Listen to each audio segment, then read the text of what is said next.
¿No? La Asamblea escuchará ahora una declaración de la excelentísima señora Kamla Persad-Bissessar, primera ministra de la República de Trinidad y Tobago. Pido al Servicio de Protocolo que acompañe a la señora primera ministra.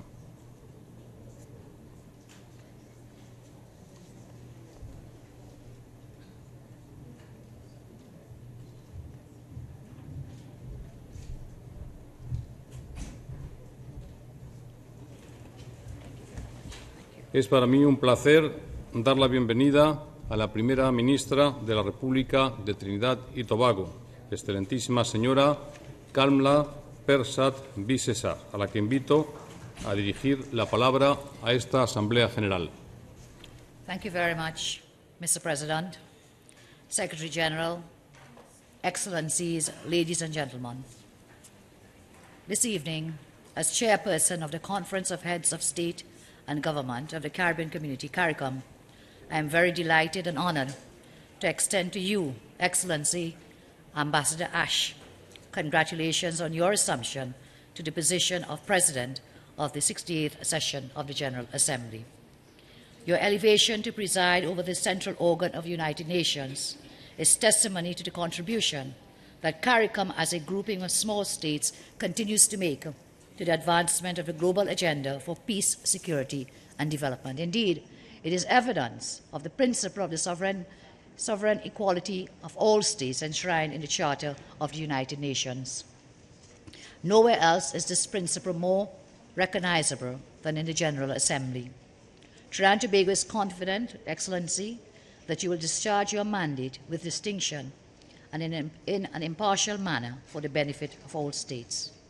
Mr. President, in 2000, world leaders gathered in this Assembly and launched the MDGs, which were aimed at achieving specific targets on poverty alleviation, universal education, gender equality, child and maternal health, combating HIV/AIDS, malaria and other diseases, environmental sustainability, and partnership for development by 2015.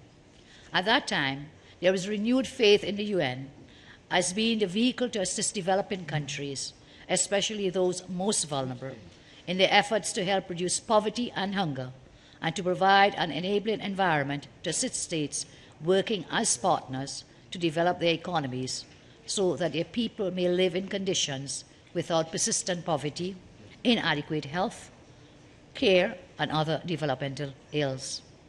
At that time, it was felt that a new chapter was opened for the UN.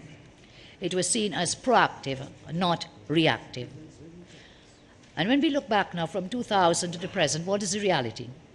What has the international community witnessed since commitments made at the Millennium Summit in 2000? The evidence shows that progress towards achieving the MDGs has been uneven.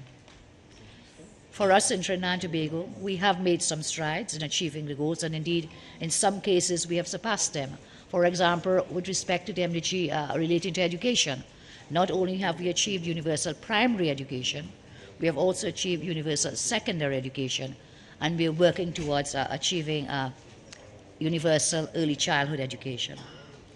Mr. President, we are well aware that a number of countries are not on track to realize any of the targets set.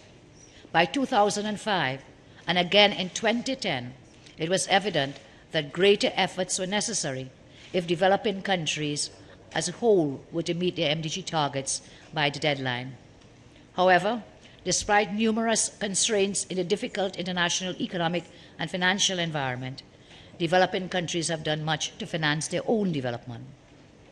In contrast, many commentators have advanced that developed countries have not done enough to honor their commitments to provide development assistance to their partners, consistent with the agreement that was reached at the Millennium Summit. Arguably, some developed countries have not done enough to reform their trade, tax, and transparency policies. Moreover, insufficient attention has been paid to appropriate regulation of the global financial and commodity markets. And what has happened is these, in turn, have negatively impacted the ability of many developing countries to achieve the MDGs. Since the 2000 summit, there has been some progress in the achievement of the internationally agreed goals, including the MDGs, but there have been many pitfalls as well. It has become apparent that business as usual approaches will not suffice to address and eradicate poverty on a global scale, to ensure food, nutrition, and energy security, to reverse environmental degradation, and to deal with climate change. Current approaches will not advance the MDG agenda by 2015 or ensure sustainable development in the post-2015 context, as agreed at the Rio +20 conference in June 2012. Transformative change at the national, regional, and international levels is what is required. In reflecting on the role of the UN in addressing the issue of development, so that all peoples of the world may live in larger freedom, we welcome the declaration adopted today for a renewed commitment to the MDG agenda and intensification in the efforts towards its achievement by 2015. We also welcome the decision to launch the intergovernmental process toward the agreement of the post-2015 development agenda, which will provide a new and more inclusive architecture to assist us in achieving our global sustainable development objectives. And so, Mr. President, we applaud you for focusing on these efforts. We agree with you that it is an opportune moment to begin the discourse on setting the stage for the post-2015 development agenda. Some prep work has already been done. At the Rio +20 conference, world leaders pledged action on sustainable development. We recognize the shortcomings of the MDG process and the need to embrace a new partnership involving governments, the private sector, civil society, and multilateral banks, amongst others, to advance action on sustainable development. As leaders, we agreed to an outcome document to chart, quote, the future we want. That is, a more sustainable future for the benefit of present and future generations. The future we want addresses many facets of what is required to stimulate sustainable development for all countries. Trinidad and Tobago was a very active partner at that conference, and so today we say we will continue to support emphasis placed on poverty eradication as the greatest global challenge facing the world today, and an indispensable requirement for the achievement of sustainable development. We are also committed to work already underway on the establishment of the following Sustainable Development Goals. 1, the development of the green economy as a tool for achieving sustainable development. 2, the development of measures which go beyond GDP in assessing development. 3, the adoption of a framework for tackling sustainable consumption and production. And 4, a focus on gender equality and the need for greater engagement of civil society in national efforts for sustainable development. Secretary General Excellency Ban Ki-moon remarked, and I quote, "The Rio +20 outcome document provides a firm foundation for social, economic, and environmental well-being. It is now our responsibility to build on it. Now the work begins," end of quote. Trinidad and Tobago and many developing countries also shared the sentiments of Her Excellency Dilma Rousseff, who said, and I quote, "I am convinced that this conference will have the effect of bringing about sweeping change," end of quote. And so, as we begin to set the stage for the post-2015 development agenda, Trinidad and Tobago respectfully submits that the General Assembly must provide a platform to achieve this sweeping change, so as to ensure that we realize the objective of integrating sustainable development at all levels for a better world for all humanity. In keeping with this renewed commitment, we applaud the launch of the high-level political forum on sustainable development to provide an appropriate level of involvement and high-level political oversight for the implementation of our collective sustainable development aspirations. Trinidad and Tobago, therefore, also supports your announcement, Mr. President, to commence in a robust manner during the current session of this Assembly deliberations aimed at arriving at a development agenda for the post-2015 period. We support your plans to convene high-level events aimed at addressing women, the young, and civil society, human rights and the rule of law, and South cooperation and ICT development. In our respectful view, the topics you have selected to guide the 3 thematic debates scheduled for this session of the Assembly are well chosen, namely the role of partnerships, how stable and peaceful societies can contribute to development, and the way water, sanitation, and sustainable energy can contribute to the post-2015 development agenda. The areas to be tackled at these events demonstrate, Mr. President, that you have a clear vision of the elements needed to give effect to the outcome of the Rio +20 conference, which embodies the hopes and dreams of the most vulnerable members of the international community. That grouping called for a new development agenda to embrace the spirit of the Millennium Declaration, to maintain the best of the MDGs, but also to go beyond them. And so, in my respectful view, it is imperative that these high-level meetings underscore that we must go beyond business as usual. There must be a coordinated effort to use these events to formulate a development agenda which builds on and further accelerates the reduction of poverty levels, which has already witnessed the fastest reduction in history since the launch of the MDGs. The discourse must also be people-centered, or as some commentators have postulated, it must be based on our common humanity. We also find merit in the comments of the high-level panel of eminent persons appointed by His Excellency the Secretary-General, who indicated that the targets to be agreed for the post-2015 development agenda should be, and I quote, monitored closely, and the indicators to track them should be disaggregated to ensure that no one is left behind, and the targets should only be considered achieved if they are met for all relevant income and social groups. Mr. President, the government of Trinidad and Tobago recognizes the importance of having people at the center of our development goals. Consequently, upon our election to office in 2010, we embarked on a national development policy which is built on the premise prosperity for all. An examination of our national policy would show that in Trinidad and Tobago, we have also observed the importance of an integrated approach to not just development, but development which is sustainable, one that integrates the social, the economic, and environmental pillars, similar to the plan outlined by your good self, Mr. President, to set the stage for the post-2015 development agenda.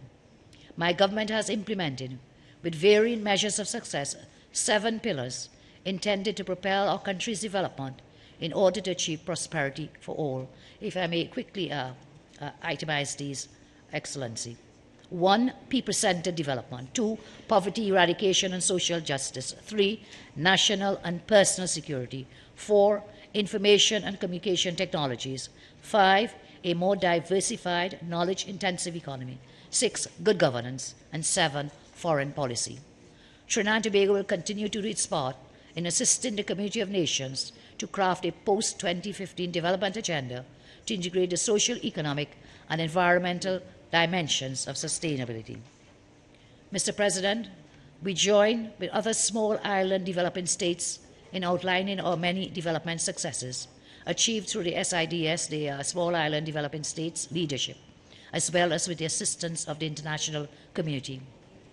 In addition to this, and in keeping with the recognition of SIDS as a special case for sustainable development, as a result of our unique characteristics, challenges, and vulnerabilities, we must also highlight that SIDS have made significantly less progress in the area of development than other vulnerable groups of countries. In some cases, SIDS are on the front lines of experiencing a reversal of many of the gains which have been achieved. In this regard, as chair of the CARICOM, I wish to bring to the attention of this august body a matter of significant concern to member states of CARICOM, that of small, highly indebted, middle-income countries, almost as if we are being penalized for our relative success in getting ourselves out of the morass of poverty. The member states of CARICOM, which are categorized as middle-income countries, have been graduated out of the economic space where they were previously afforded access to concessional financing. The use of per capita income to determine a country's level of development and its need for grant and concessional finances does not provide a true picture. Per capita income is, at best, an arithmetic ratio which does not address levels of poverty, distribution of income, levels of indebtedness, vulnerability, and the capacity to self-generate sustainable economic and social development. If one were to add to that the impact of natural disasters and the effects of sea level rise and climate change, the fallacy of the middle income categorization can be wiped out in one instant. This issue must be considered within the context of SIDS and the post-2015 development agenda. Indeed, in the preparations for our participation in that upcoming discourse, the recognition of the vulnerabilities of small island developing states is one of the guidelines which CARICOM will apply when considering its commitments to the overall agenda. The economic vulnerability and ability of member states of CARICOM to build resilience are exacerbated by a debilitating debt overhang which continues to bedevil the region's growth and development prospects. Similarly, CARICOM takes the view that the embargo applying to Cuba constitutes a drag on the sustainable development prospect of that country, and as such should be lifted sooner rather than later. CARICOM's debt stock currently stands at approximately US $19 billion, while the debt to GDP ratio ranges from 60 to 144% for many states. Many CARICOM states have been recording lower than satisfactory growth rates in comparison with other developing countries in Latin America and the world in general. In the aftermath of the global financial and economic crisis, CARICOM states continue to experience considerable difficulty in accessing reasonably priced development finance, as several of these states have been characterized as middle-income status and graduated away from access to concessional resources from the multilateral financial institutions. And so, Mr. President, as I close, I respectfully say it must be acknowledged that the debt overhang did not result from profligate spending by CARICOM governments.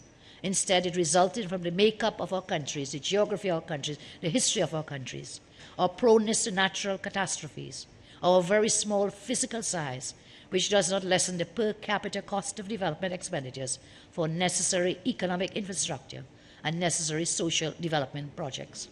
And so CARICOM states therefore appeal to the international community to support our call for the immediate review of the very narrow criteria used by multilateral financial institutions and even by some development partners, which graduate small, highly indebted middle-income countries away from access to concessional resources.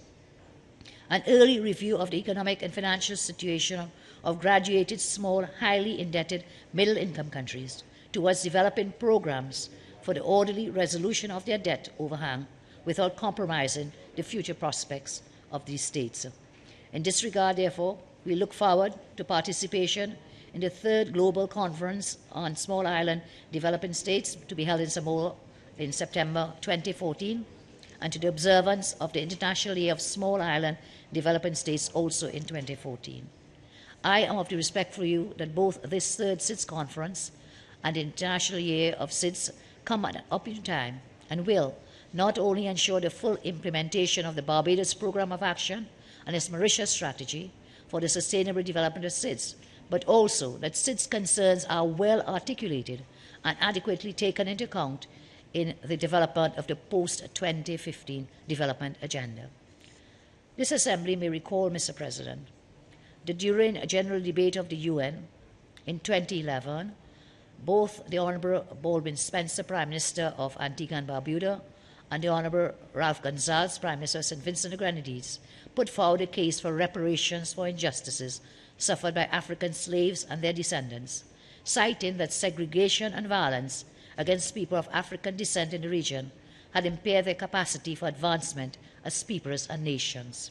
They posited that former slave-owning states should begin a reconciliation process by formally acknowledging the cruelties committed over the 400 years of the African slave trade to the CARICOM region. At the 34th regular meeting of the heads of government of CARICOM, held in Port of Spain in July of this year, consideration was given to the issue of reparations for Caribbean slavery and native genocide. Heads of government unanimously agreed to support action on this issue. CARICOM states, therefore, urge member states who have not yet done so to contribute to the UN Trust Fund to ensure the erection of a permanent memorial in honor of the victims of slavery and the transatlantic slave trade at a place of prominence at the UN headquarters. We were very heartened when the winning design for the memorial was unveiled right here Monday at the UN. Mr. President, a conversation shortly on the Arms Trade Treaty, we recognize that peace, security, and stability provide an enabling environment for sustainable development. Indeed, national and personal security is one of the 7 pillars of our own national sustainable development strategy.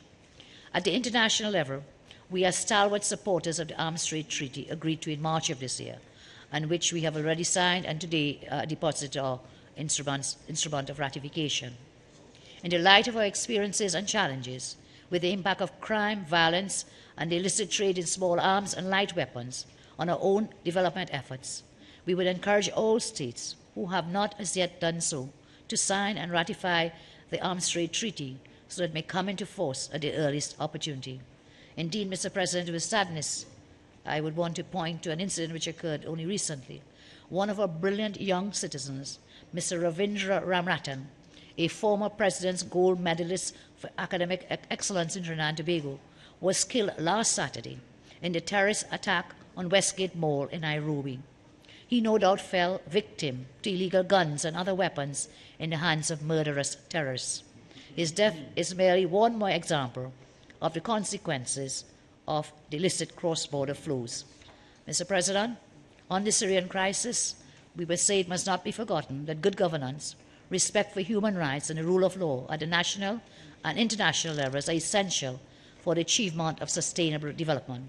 In this context, we wish to underscore our grave concern with the escalating humanitarian crisis in Syria and repeat our call for the situation to be resolved through dialogue and not through the use of any measures which would violate international law. We submit that if there is prima facie evidence that individuals committed war crimes within the jurisdiction of the ICC during this protracted conflict, steps should be taken to bring those individuals to justice. As we move forward with the work of the open-ended working group, of which Trinidad and Tobago is a member, we have already seen certain areas in which consensus is emerging. Mr. Speaker, Mr. President, I wish to assure you that the government of Trinidad and Tobago will continue to be actively engaged in advancing your efforts in utilizing the General Assembly as a primary vehicle to engage in dialogue on the elaboration of the post-2015 development agenda. I thank you all very much.